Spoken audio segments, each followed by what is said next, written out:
Smart Art, des organigrammes hiérarchiques. Lorsque l'on a besoin de faire un organigramme hiérarchique, Word dispose d'un outil qui permet d'en faciliter la réalisation. Pour faire cela, il faut choisir les options de Smart Art.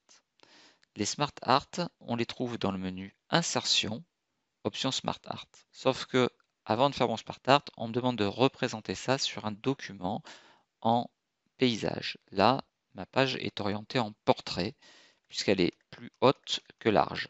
Si je veux la mettre en mode paysage, mise en page, orientation, paysage. Je vais zoomer un peu plus pour qu'on voit mieux. Et à partir de là, je vais essayer de faire mon organigramme hiérarchique. Donc, menu insertion, Smart Art, et là, j'ai plein d'objets graphiques. Ils sont classés ici par catégorie, et là, on voit qu'il y a un menu hiérarchie, qui va me permettre de faire différents organigrammes hiérarchiques. Donc, par rapport à celui que je souhaite faire, on va plutôt choisir celui-ci. À partir de là, donc nous avons déjà un petit organigramme qui est prêt à être utilisé. Vous avez peut-être sur la gauche ou sur la droite une petite boîte que l'on appelle le volet texte et qui va vous permettre de vous aider grandement à faire cet organigramme. Donc si je ne l'ai pas, toujours dans l'onglet l'outil Smart Art,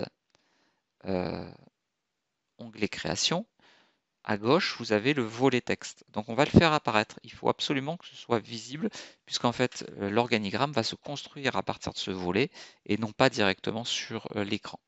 Donc si je veux créer un chef, on va mettre le chef, qui ici est Gaël Méry. Puis on va mettre des assistants. Donc en général, ce sont les secrétaires, les secrétariats. Là, j'ai 3 assistants. Or, mon modèle ne m'en propose qu'un. Alors pour le premier, il n'y a pas de souci. On voit la petite flèche là qui me permet de mettre un assistant. On va donc mettre Katerina Garkoun comme premier assistant. Si j'en veux une seconde ou un second, j'appuie sur la touche Entrée dans le volet texte, bien sûr. Hop, et il me crée un deuxième assistant. On va mettre ici Virginie Perry.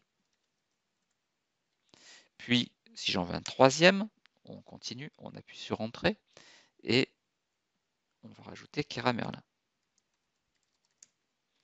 Voilà, j'ai mon chef, mes 3 assistants, et puis en dessous, on va mettre les autres membres de l'équipe. Donc, on va les mettre ici. J'en ai 3 de proposer, mais moi, j'en ai 6 ou 7. Alors, on va commencer par la première, Laure-Emeline Bernard. Le second, Lara Cuny. Le troisième, Élodie Ferraud.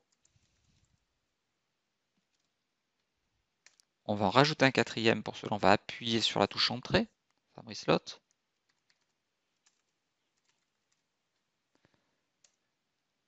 Puis on continue, Élodie Malor. Lamine Marquis.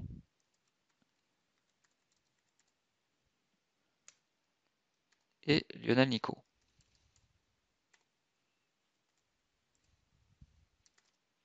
Voilà, nous avons donc ici réalisé notre organigramme. On peut pousser la boîte texte. Si on veut, on peut agrandir légèrement notre organigramme pour qu'il occupe au mieux toute la place. On peut le déformer aussi un petit peu. Et notre organigramme est réalisé.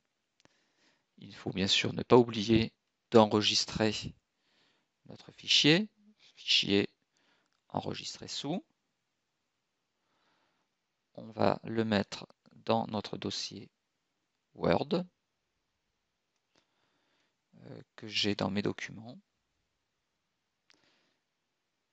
TIC1, Word, et là on va lui donner le nom. Je me fiche de l'extension puisqu'elle sera rajoutée dans le type. On va lui donner le nom de organigramme hiérarchique ou organigramme tout court.